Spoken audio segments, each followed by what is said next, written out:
Abraham Lincoln once said that America must rally together in the name of power. Rankings. This is Locked On Big 12.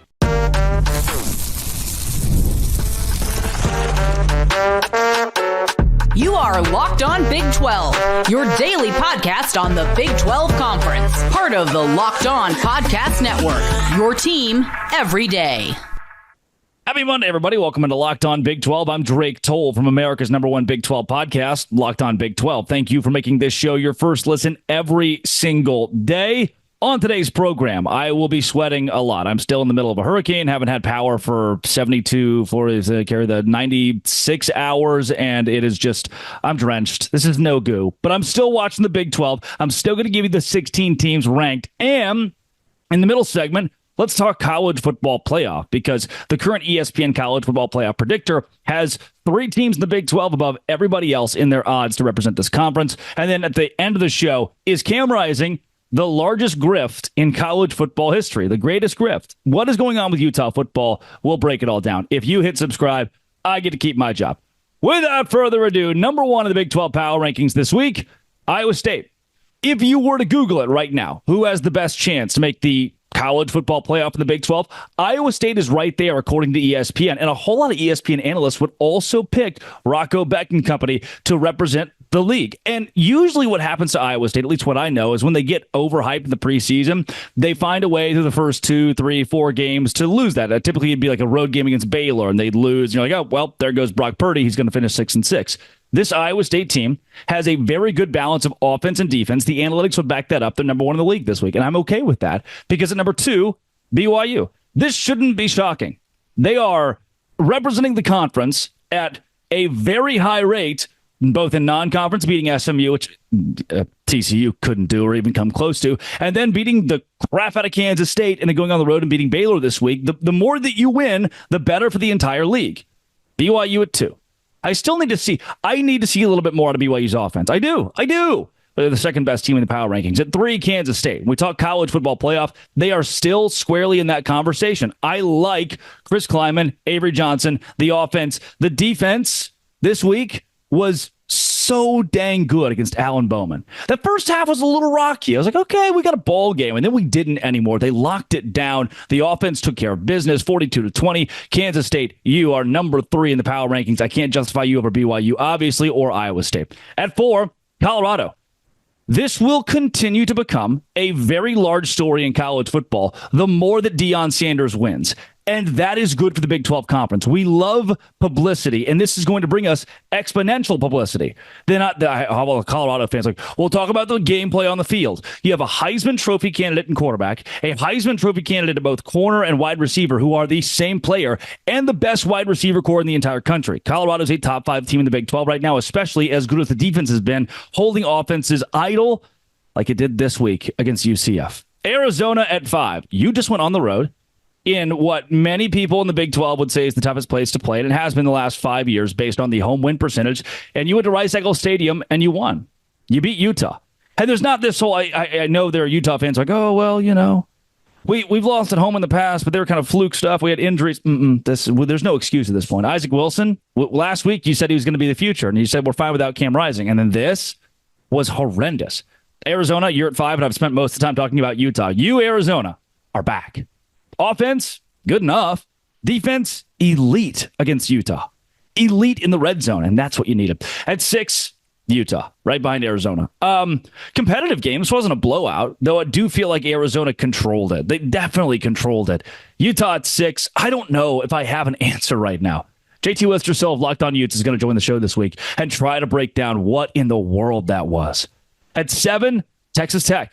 Are they back?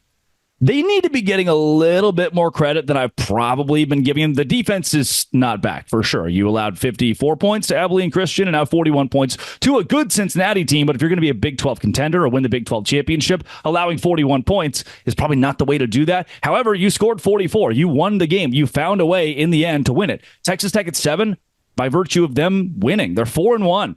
We were so worried after the first 2 weeks, rightfully so, but they're 4-1. Can I trust Texas Tech long term? But right now, they're at 7, top half of the Big 12. 8, West Virginia. Virtue of a bye week, you found a way to move up. And The win against Kansas doesn't look any better, but you found a way to move up by virtue of a bye week. 8, West Virginia. 1, Iowa State. 2, BYU. 3, Kansas State. 4, Colorado. 5, Arizona. 6, Utah. 7, Texas Tech. 8, West Virginia. At 9, UCF. Why? Why did you do it? Why would you look that bad? You were a team that I thought could make some noise in the Big 12, could be a college football playoff contender. I had money on FanDuel on a future for you to make the college football playoff, and then you did that. That was bad. No way around it. I get it. Colorado's offense is elite. Their defense may be pretty darn good, too. There's a very good chance. The sample size is still not there yet. Like, they're going to have longevity with defensively. But you couldn't penetrate that offensive line? You couldn't run the football? Ooh. 10, Arizona State. Yeah, I don't think Arizona State's bad at football. The bye week didn't help you or hurt you here. It's just like, okay, Arizona State's there. They could be good. They could be a bowl team. It could be 10 bowl teams in the Big 12, and that cutoff could be Arizona State. Or there could be 10 bowl teams, and the cutoff is here. At 11, TCU. The TCU Horned Frogs are winners of a football game, 38-27. You went on the road to Arrowhead Stadium. You won by double digits. The one-handed interception from Lamarian James was awesome. Awesome. And you made Kansas look silly again. The Jayhawks aren't very good. I can't give you a ton of ups. Like, yeah, TCU won. Can't give you a ton of ups after the way you lost to UCF, the way you lost to SMU. Kansas is not good. TCU can't get a ton of brownie points, but you won. You're at 11. 12, Oklahoma State. So many questions. Why can't you run the football? Why is your quarterback incapable of being quarterback? Why do you have to throw the ball 50 times in a game when you have Ollie Gordon at running back? These are questions that need to be answered. Why is your defense? Why does it crumble when it needs to be, like, hey, red zone, do something? Maybe not. We're just going to allow a touchdown. Oklahoma State at 12. Very disappointing. Very disappointing couple of weeks for Oklahoma State, especially after we just saw the way Utah lost to Arizona. You gave that away. You gave away a win. What could have been a win? Any game can be. At home against Utah. 13, Cincinnati. They're very good. They're very good and very fun, but this conference is just that deep. It's just, I love Brendan Sorsby. He's good. Corey Kiner, also very good. 41 points is impressive. He gave up 44. Questions for the defense. Maybe that Tech offense is just that good. 14, Baylor. Also good. Competitive. Defensively. Analytically, they're good. Like, you watch them and they're a competent defense. Offense, well, not in the first half against BYU. Offensively, bad. Oof. And I say bad. You can't establish the run. And when you can't establish the run and you're Baylor and you rely on Sawyer Robertson too much, that's when the offense becomes bad. And that's what it was against BYU. Baylor's at 14. Who would you put him above? 15, Kansas. Oh, yeah. I don't know what happened there, but oh. 16, Houston. The basketball season's coming up soon. 1, Iowa State. 2, BYU. 3, Kansas State. 4, Colorado. 5, Arizona. 6, Utah. 7, Texas Tech. 8, West Virginia. 9, UCF. 10, Arizona State. 11, TCU. 12, Oklahoma State. 13, Cincinnati. 14, Baylor. 15, Kansas. And 16, Houston. Those are the power rankings. Coming up, college football playoff predictions. Let's give them to you on Locked On Big 12, part of the Locked On Podcast Network. It's your team every day. Today's show is brought to you by FanDuel. FanDuel is where I go to say, hey, I really do think that Utah is going to win by a lot of points against Arizona. Here, FanDuel will take all of my money. You saw how that worked out. Not great for the home team, the literal home team. But NFL fans right now, you can start the season big with a big return on FanDuel, America's #1 sportsbook. When you get a hunch in the middle of a game, you can go check on the latest stats, view live play-by-play, and so much more on the same page when you place your bets. Hey, look, if you're in a state where FanDuel, you can't make it a legal bet, you can still use the app for live play-by-play. It's a really convenient tool for me, even when I'm traveling out of town in states where it's not allowed to sports wager. You'll get started with $200 in bonus bets guaranteed when you place your first $5 bet. That's right, $200 in bonus bets guaranteed when you place your first $5 bet at FanDuel.com. Go to FanDuel.com right now and check out America's #1 sportsbook. The college football playoff. Is BYU going to be the Big 12's representative? They very well could be. I Googled, I did the Google machine today, and I said, who has the best chance to make the college football playoff out of the Big 12? And a good majority of these ESPN and national analysts chose BYU to represent this league. And I think what a lot of BYU fans would immediately say is, whoa, pump the brakes now. I'm not sure if those Cougars deserve all that love yet. And if BYU doesn't, who does? The win against Baylor was not very impressive. The first half was. The second half collapsed. You were lucky to get out of there with a win. And luck might not be the right word, but getting out of there with a win was something that was tough. It didn't seem in grasp completely there in the final moments against Baylor. There are still question marks around the BYU offense. Jake Retzlaff, the run game. There are still question marks about BYU. Defensively, Jay Hill, it might be the best defensive unit in the conference. It's right there with Utah at 1 and 2. Will you go to the college football playoff? I need you to stop deferring those questions. When someone says, hey, BYU is going to represent the Big 12 in the Big 12 championship, I at some point, I get it. I've been there as a fan of Baylor, as a fan growing up of Arkansas. Those are schools where you kind of expect to lose. You show up and you're like, yeah, we're not Alabama, we're not Georgia, we're not Ohio State. We know that something's probably going to go wrong at some point. And I understand why BYU fans on the whole think that way. They're just ready. I don't want to get my hopes up. No, you have to. At this point, you have to. You have to be. I've told you this. You got to be Santa Claus. You've killed the giant here in Kansas State. You now have to be Kansas State and win the rest of the way. That home game against Arizona, you got a bye week. I like your chances. Home game against Oklahoma State. I really like your chances. You go on the road against UCF. We just saw them lose terribly at home against Colorado. Then you go to Utah. We just saw them get pummeled. Their offense get pummeled by Arizona. You face Kansas at home. They're dilapidated. You go on the road against Arizona State. Okay, they're a salty football team, but very winnable. And then Houston, you face at home. You know you're going to win that game. The rest of the way for BYU, this school, this team, very well could be at 10 games. If this season ends 7-5, that is a total disappointment for where BYU is. And if you ask the college football playoff predictor jazz, the percentage thing, it would tell you the BYU has a 24% chance to make the CFP, and that's second in the conference to Iowa State, only to Iowa State. For the Cougs, what you have to do is establish some piece of the offense that's always going to be there. Is the passing game always going to be consistent? Is the running game always going to be consistent? What can we lean on? If Jake Retzlaff needs to throw the ball 33 times in one game, but that means you win all of those games, fine. If Jake Retzlaff needs to run the ball 10 times for 75 yards per game for you to win these games, fine.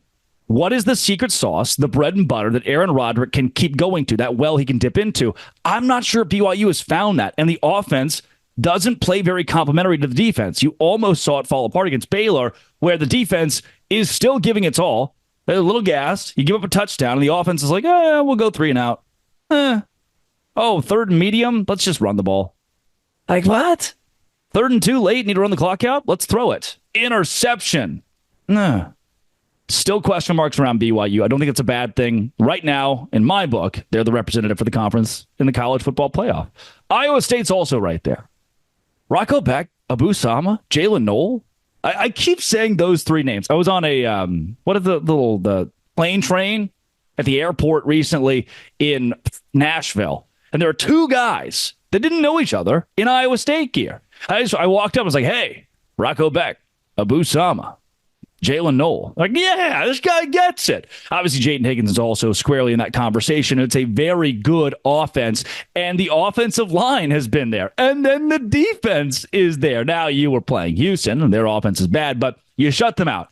And anytime you shut somebody out, that is impressive.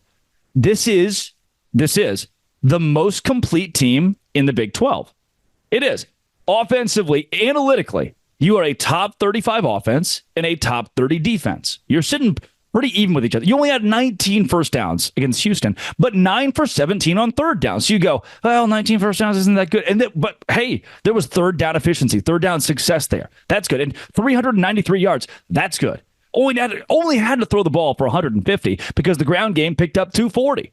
Now, I know I'm just using this Houston game as a sample size, but this feels like what Iowa State is. Hey, we are going to put up 20 to 24, maybe 27, 28 points on the whole. That's fine. And we're going to use our defense to stomp you in the ground. And according to ESPN, what that's gotten them is the number 1 spot in the Big 12 when it comes to college football playoff odds. Now, interesting to note here, they have all of the schools listed that are in that top, basically, it kind of gives you a top 30-ish of teams. And Ole Miss has a 41% chance. It says Iowa State has a 25% chance. Indiana has a 40% chance. Boise State, 38%. UNLV, 31%. Those are more than Iowa State because those schools can win their respective conferences and make it in as the group of four.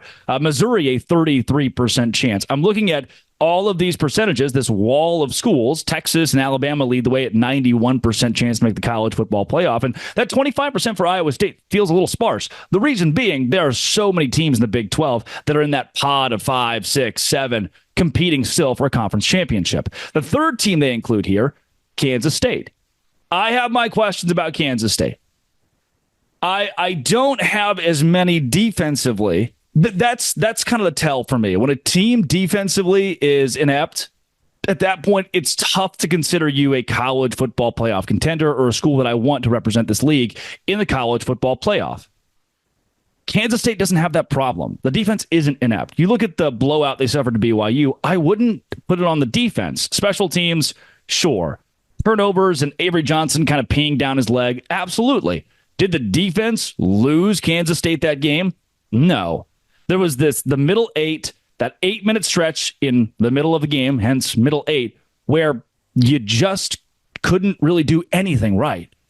Does that indict your defense for the entire game? Does that indict your defense for the entire season? No. And what did you show against Alan Bowman? And granted, it's Alan Bowman, who I've not been high on at all. What you showed is that Kansas State has a real defense that moving forward can be real good. For the Wildcats, who I had very high in my preseason rankings, the rest of this way, Colorado on the road is going to be very telling. We're going to learn a lot about both teams. That West Virginia game, that's very winnable now. The Kansas game, obviously. Houston, obviously. Then you host Arizona State and Cincinnati. You're the better team in all those games. I keep bringing this up. The Colorado game is the toughest one you've got in the next 6 before you go to Iowa State. That stretch, this stretch, is where you make or break your college football playoff chances. And to me, I think Kansas State's going to make them.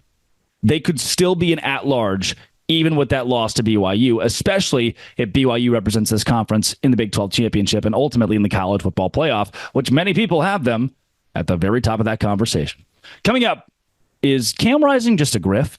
What's going on here on Locked On Big 12, part of the Locked On Podcast Network, your team every day? Today's show is brought to you by Game Time. I love Game Time because I love sports. And I love going and watching live sports. I will be in attendance for UCF and Florida this weekend. I would love to see the Knights win the ball game. And Game Time is the one that got me there. They have super deals, great super deals. And in the app, you can see upcoming live events and your seat.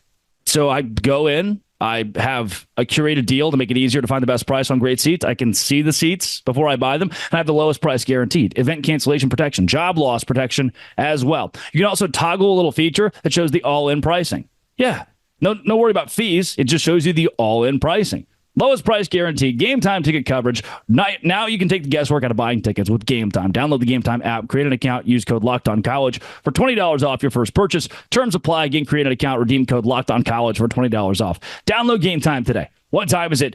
Game Time. Is Cam Rising the greatest grift in college football history? And has Kyle Whittingham been just kind of pulling all of our legs for well over a year at this point? I don't think Utah's a bad football team. I feel it in my bones. I might get fired up in this segment. I don't think Utah's a bad football team. I want to know who the strength and conditioning coordinator is. I want to know who on staff is in charge of nutrition. I want to know who are these, and I can Google it. I can find out. But what are the credentials? How does this keep happening?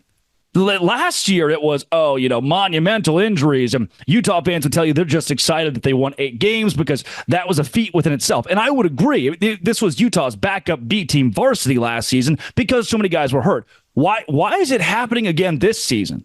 Why are guys going down again this season? And why is Cam Rising? He's questionable.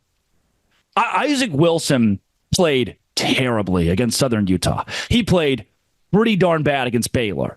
Then he started to pick it up. And against Oklahoma State, I thought, wow, Isaac Wilson's coming into his own. He just went on the road, won a Big 12 game, and the offense wasn't electric, but he did enough to win. And that is a key in the Big 12 when it comes to your quarterback. I don't need you to be like Jake Retzlaff. He's not a game-changing, spectacular, oh my gosh, blow me away like Shedeur Sanders. However, he can win a game because he does what he's asked. He can go out and win a game because he's got a level head. Isaac Wilson had that. But he's still not Cam Rising. You told me preseason that Cam Rising at full health is maybe the best quarterback in the Big 12. He's at least the top 3 quarterback in the Big 12. We haven't seen that when he was at full health earlier in the year. He was good. He wasn't a top 3 quarterback in the conference. And now where is he? Oh yeah, good chance he plays against Oklahoma State. Yeah, we're gonna set him out for this cakewalk game. It's Utah State. Isaac Wilson can take care of business, and he settled in, no doubt. Isaac Wilson did, but he could play if that was the quote. Like teammates, coaches, hell, he could play if it was a big game, but it's Utah State, so we're good. Then the next week against Oklahoma State, he's going to be good. He'll be good. He wouldn't miss this one. It's a top 20 matchup, one of the biggest games in the country. We'll get Cam. No. Oh, well, this Arizona game, he's questionable. Yep. We're going to go with Isaac Wilson here to start, but then maybe, is it the biggest grift in sports? What are you doing to Utah fans? Like, you as a coaching staff, it is going on 2 years. I remember I was alive at the game when Baylor and Utah squared off in Waco last season. And pregame, the messaging was Cam Rising is probable. Or it may not have been probable exactly, but it was, hey, Cam Rising could go today. We're going to warm him up and, we'll stretch him out and test it and see what that looks like. And since that day, every game that Utah has played, their fans have questioned who the quarterback's going to be and if Cam Rising even exists. Is Cam Rising in the room with us right now? Is he a figment of our imaginations? Just some sort of transparency or answer or something. Because I can tell you this, at this point, you're not getting an advantage in the scouting department. No other defensive coordinators like, oh, shoot, we got to prepare for Isaac Wilson and Cam Rising this week. What are we going to do? No, There are whole massive staffs and film departments and scout teams to prepare for 2 quarterbacks who, to be honest with you, aren't that like Cam Rising. If he was healthy, is Utah the best team in the Big 12? Maybe. I don't know that. I don't. You don't know that. I like Utah.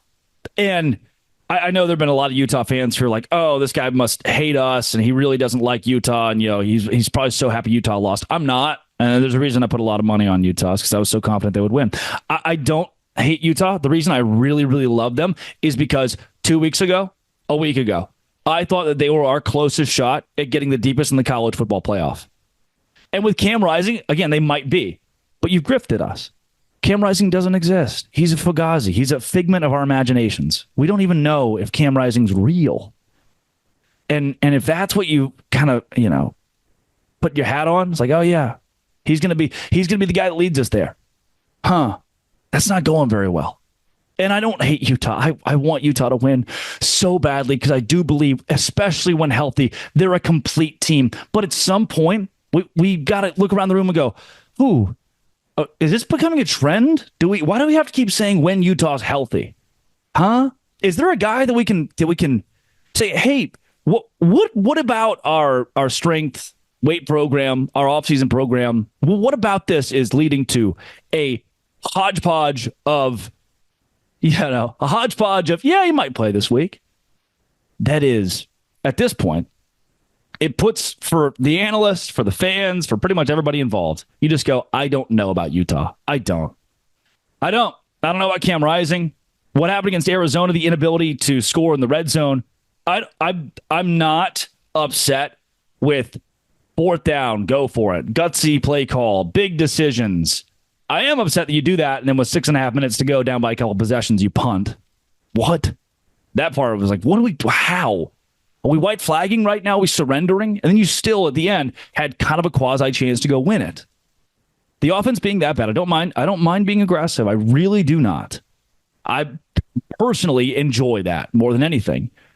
It was the thought that Utah is so much better than Arizona, is going to get revenge on Arizona. We can just go do whatever we want on 3rd or 4th down, and they couldn't. And in the end, the Utes, who might have Cam Rising back this week, lose to Arizona. 23-10 is the final. Isaac Wilson had to throw the ball 40 times. And I yelled a lot about Isaac Wilson. Mekhi Bernard also. I yelled a lot about Isaac Wilson. He wasn't the worst quarterback in the world. 20 for 40 is not good. Really not good. 2 interceptions is also not good. An 18.4 QBR.